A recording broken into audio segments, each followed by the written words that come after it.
Baik, uh, halo semua, saya Christian Fleming dan pada hari ini saya akan mempresentasikan tentang gerakan antisaintisme pada abad ke-20, ekologi, bioetika, dan New Age untuk mata kuliah filsafat ilmu pengetahuan. Mari kita mulai.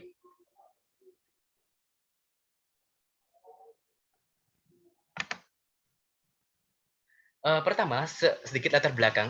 Seperti yang telah kita ketahui, sains dan teknologi mendapatkan tempat dan perhatian khusus dalam masyarakat, khususnya sejak abad pencerahan, di mana manusia mulai berfokus pada kemampuannya untuk mengetahui realita.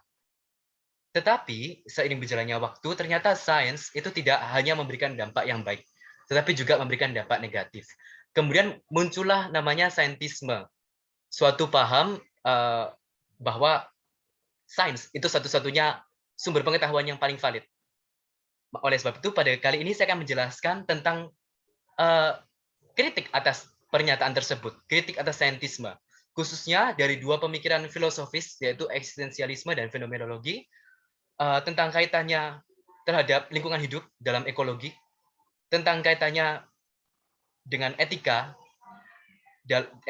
dan makhluk hidup dalam bioetika, dan terakhir tentang New Age. Mari kita mulai pertama-tama kritik atas saintisme. Gerakan anti-saintisme ini muncul pada sekitar abad ke-20, yang mana seperti yang saya sudah jelaskan, saintisme itu adalah suatu paham bahwa sains menjadi sumber pengetahuan yang paling tepat dan valid. Paham ini berdasarkan 3 argumen berikut. Yang pertama, sains itu yang berdasarkan pengamatan indera. Maka, sains mampu menyatakan realitas secara objektif dan jelas. Tidak seperti agama atau metafisika, yang mana kita perlu mengabstraksinya, perlu mengimajinasikannya, dan tidak ada dalam realitas. Sains itu memberikan suatu fakta yang dapat kita amati. Contohnya misalnya sains menyatakan tentang metamorfosis. Kita dapat mengamatinya, dan sebagainya, dan sebagainya. Argumen kedua, sains didukung oleh prinsip penalaran yang diterima secara umum. Dan yang ketiga, sains terbukti menjawab permasalahan praktis dalam hidup manusia. Contohnya tentang dari dunia kesehatan misalnya. Sains dengan penelitian, dengan uji klinisnya dan sebagainya, akhirnya mampu menemukan obat dan segala cara yang diperlukan manusia untuk bisa sembuh dari penyakit-penyakit tertentu. Dan ini menurut sains, menurut paham saintisme, ini merupakan keunggulannya sains dari paham-paham lain, misalnya agama. Dengan doa, orang bisa sembuh, bisa tidak sembuh. Ada ketidakpastian, tapi dengan sains di sini ada kepastian yang lebih. Inilah argumen-argumen yang mendukung saintisme. Tetapi, ada kritik atas saintisme itu.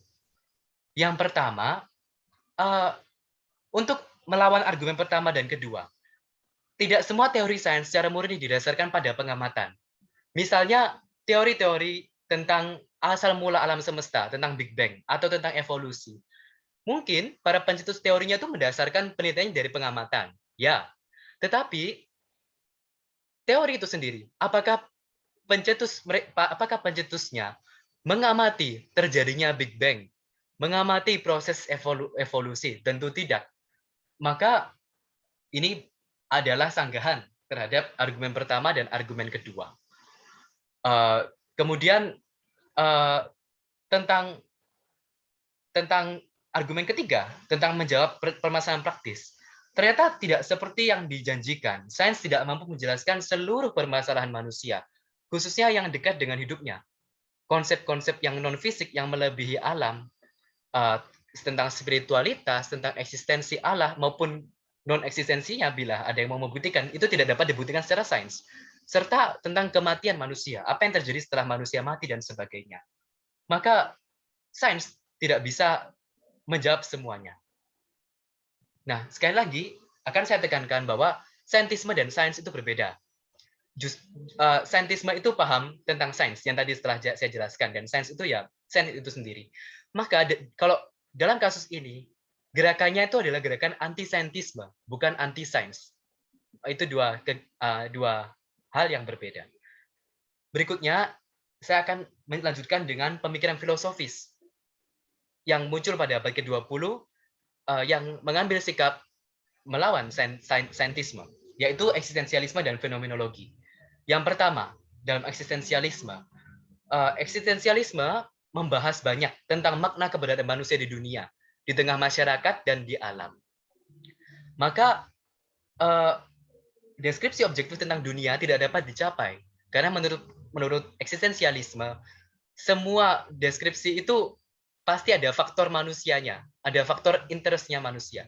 Dan kemudian hal ini menentang pemikiran materialistik saintisme, yang mana dalam saintisme ya, oke, manusia ini cuma salah satu spesies yang ada di alam dan sebagainya. Yang kedua adalah fenomenologi. Fenomenologi menekankan akan pentingnya kesadaran dan intensionalitas manusia, atau dan ini intensionalitasnya subjek. Dan fenomenologi, pengetahuan itu didapat dari dunia yang mewartakan diri pada kesadaran subjek.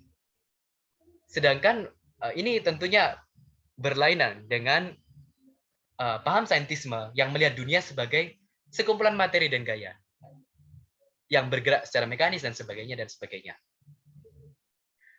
Kemudian berikutnya adalah pengantar kita menuju ke dua subtopik berikutnya, yaitu ekologi dan bioetika. Di abad ke-20 terjadi satu peristiwa, yaitu pengeboman Hiroshima dan Nagasaki, yang mana ini jadi salah satu faktor berakhirnya Perang Dunia Kedua. Teman-teman, pengeboman ini meruntuhkan anggapan bahwa sains itu adalah independen dan bebas nilai atau secara etika netral.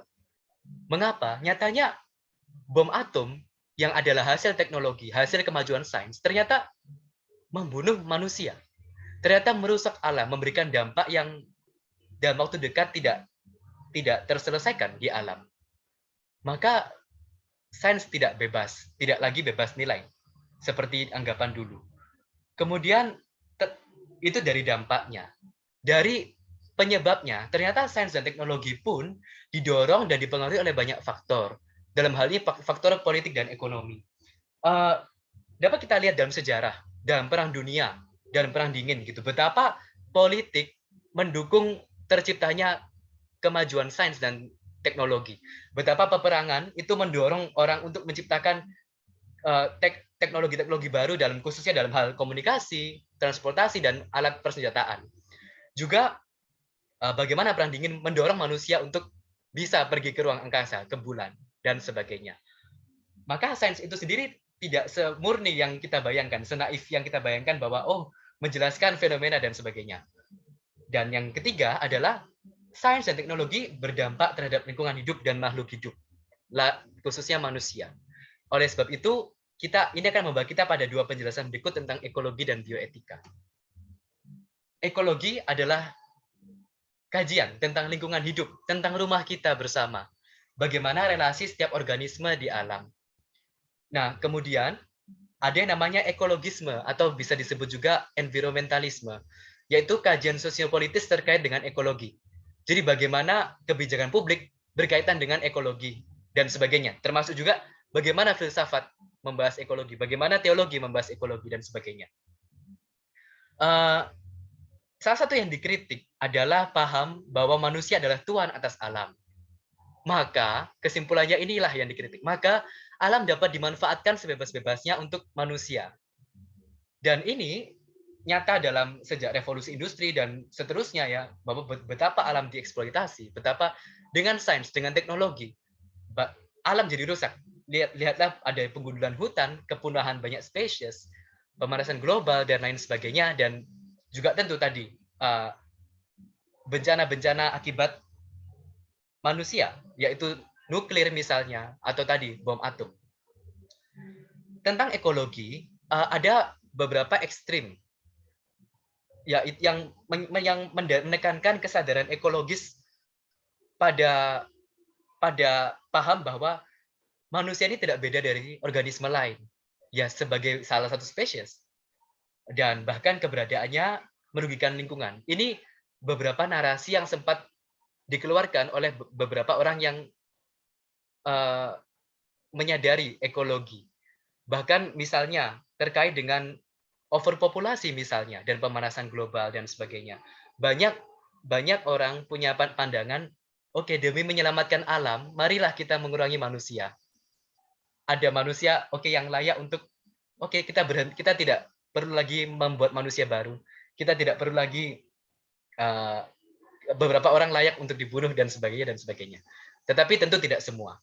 Nah, teman-teman, ini akan membawa kita ke kajian berikut, yaitu tentang bioetika, yaitu suatu kajian tentang kajian etis tentang dampak ilmu pengetahuan dan teknologi terhadap makhluk hidup dan khususnya manusia. Ya, seperti tadi, pengeboman Hiroshima dan Nagasaki itu menggugah kesadaran kita tentang bahwa iptek itu tak lepas dari etika. Nyatanya, eh, nyatanya kemajuan itu yang katanya kemajuan itu membuat manusia mati. Bayangkan kita sekarang kuliah gitu ya. Kita sekarang kuliah tidak ada hubungannya dengan peperangan politik segala macam, tiba-tiba kita dibom. Dan oke, kita mati. Manusia-manusia ini mati. Oleh sebab itu, sains tidak lepas dari kajian etik. Nah, problem-problem bioetis yang dibahas berkaitan dengan iptek adalah misalnya tadi terkait senjata pemusnah massal, terus kemudian terkait hidup manusia dan terkait makhluk hidup pada secara umum, misalnya aborsi, cloning, stem cell, penelitian terhadap manusia dan sebagainya. Dapatkah atas nama kemajuan kita mengorbankan beberapa pihak? Oke, kita bisa melakukan percobaan terhadap hewan. Bagaimana dengan manusia? Dapatkah misalnya dengan cloning, beberapa peneliti telah mengatakan berhasil mengcloning hewan. Tetapi bagaimana dengan manusia? Dapatkah kita demi kemajuan iptek melakukan percobaan terhadap manusia? Bagaimana dengan yang kita lakukan saat Perang Dunia Kedua, yang mana dalam Nazi itu pun manusia jadi bahan percobaan dan sebagainya. Inilah mengapa bioetika begitu penting dalam iptek. Dan dalam hal ini termasuk salah satu gerakan yang anti-saintisme. Oke, bahwa sains itu harus memperhatikan pula etika. Tentang bioetika itu ada dua pendapat. Yang pertama, apakah ini memurnikan sains karena melindungi kita dari sains yang menghancurkan? Tapi ada pendapat bahwa bioetika ini menghambat kemajuan iptek. Bahwa dengan bioetika, iptek kita jadi tidak bisa bebas meneliti, bereksperimen dan sebagainya.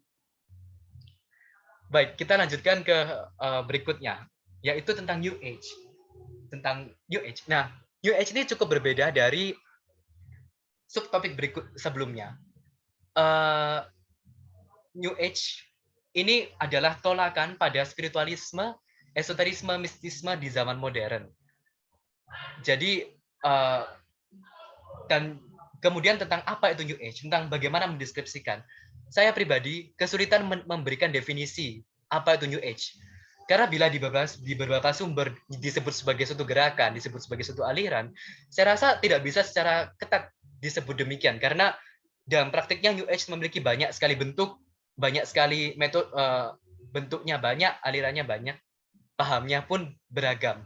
Tapi setidaknya ada satu hal yang sama dari gerakan ini dalam tanda kutip, yaitu ya ini tolakan pada spiritualisme di zaman ini. Sedikit sejarah tentang New Age. Secara ada pandangan perbintangan astrologi bahwa zaman ini adalah peralihan antara zaman Pisces dan zaman Aquarius. Yang mana zaman Pisces itu dikuasai oleh kekristenan, manusia dikuasai oleh kekristenan, oleh agama yang baku.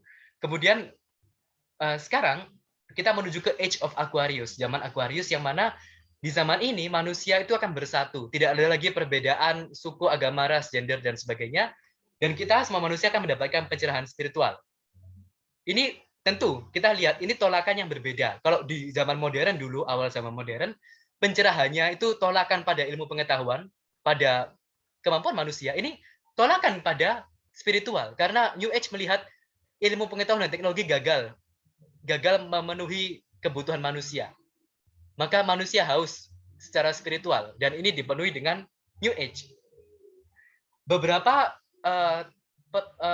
paham utama dari New Age, yaitu pertama, kosmos itu adalah suatu kesatuan yang digerakkan oleh energi ilahi. Jadi manusia ini satu dengan alam, satu dengan ya intinya kita sebagai satu kesatuan. Kemudian penting di sini energi. Energi ini salah satu yang begitu penting. Kuncinya, salah satu kunci di pemikiran New Age. Kemudian manusia tuh manusia yang super. Kita mampu sebenarnya untuk tidak mati, untuk tidak sakit. Asalkan kita hidup sesuai dengan alam. Dan nanti ya itu nanti dijelaskan di hal-hal berikut tentang bentuk-bentuk New Age. Kemudian Allah, bagaimana Allah dalam pandangan New Age? Allah ini dalam New Age bukan seorang pribadi, tapi cenderung kepada panteistik, cenderung kepada tadi energi yang menggerakkan kita. Dan kita ini manusia tuh dalam arti tertentu tuh divine, ilahi pula. Dan tentunya salah satu tujuan New Age adalah tentang harmoni. Oleh sebab itu spiritualitisme timur banyak diambil. Yoga, Feng Shui, dalam filsafat Cina dan sebagainya itu banyak diambil. Bentuk-bentuknya, tadi karena kita tidak mampu mendefinisikannya, mari kita langsung lihat ke bentuk-bentuknya. Ini dapat dilihat dari beberapa spiritualitas timur seperti yoga, reiki, meditasi, dan juga bergabung dengan rasionalisme barat. Seperti yang ada dalam psikologi. Psikologi di sini maksudnya adalah kekuatan pikiran. Berkaitan dengan manusia super tadi. Dengan kekuatan pikirannya, manusia bisa untuk sehat, bisa untuk tidak sakit. Dan kalau dia kuat pikirannya, dia bahkan bisa untuk tidak mati dan sebagainya. Itu yang diajarkan oleh New Age. Juga dalam bentuk kesenian populer seperti film dan musik. Kita banyak lihat betapa unsur energi ini dalam kartun-kartun manga, dalam Dragon Ball, dalam Avatar, atau misalnya dalam kartun-kartun Marvel, atau dalam yang paling terkenal di Star Wars, May the Force be with you, dan sebagainya. Tentu kita tidak bisa memberikan kehakiman semua itu adalah New Age, tapi setidaknya titik-titik itulah yang membantu kita untuk menjelaskan apa poin-poinnya New Age. Kurang lebih itu. Berikutnya kesimpulan dan penutup. Kesimpulannya, antisaintisme bukanlah anti-sains, berbeda.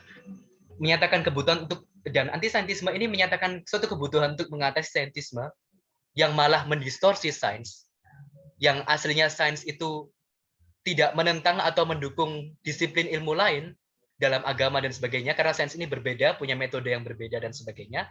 Saintisme malah mendistorsi sains. Kemudian berikutnya, pentingnya mempertimbangkan faktor ekologi dalam pemrograman penelitian sains dan teknologi dalam penerapan penelitian tersebut. Dan berikutnya, tentu perlu juga memasukkan evaluasi etis ketika memutuskan penerapan suatu pengetahuan ilmiah. Dan bagaimana saintisme dengan fokus ke rasionalitasnya, ke kemampuan akal manusia dan kemampuan manusia, nyatanya membawa kehausan spiritual baru yang dipenuhi dalam New Age. Terakhir, izinkan saya memberikan suatu solusi. Saya akan mengambil prinsip ekonomi sainsnya Ernst Mach, yang juga adalah seorang filsuf dan saintis. Menurutnya, fungsi utama sains itu adalah fungsi ekonominya, yaitu untuk manusia bertahan hidup. Menurut saya, ini adalah solusi yang membuat sains itu jadi terpusat pada manusia. Sehingga sains itu melayani manusia. Maka, kemajuan sains itu sejalan dengan kesejahteraan manusia. Maka, dalam hal ini, bioetika, ekologi itu bukanlah penghambat sains, tetapi yang membuat sains itu memenuhi tujuannya. Kemudian, tentang alam misalnya. Dengan menjadikan manusia pusat dari sains, kita menyadari bahwa dengan kita merusak alam, kita membunuh manusia lain. Itu alam yang rusak itu berdampak pada orang-orang, pada hidupnya orang, pada orang lain, dengan bencana dan sebagainya. Maka tentu dengan prinsip ini, kita menjadikan sains untuk melayani manusia. Bagaimana caranya kita menyelamatkan alam dari kerusakan dan sebagainya. Dan berikut ini adalah sumber-sumber yang saya gunakan. Dan demikian presentasi saya. Sekian dan terima kasih. Semoga Tuhan memberkati.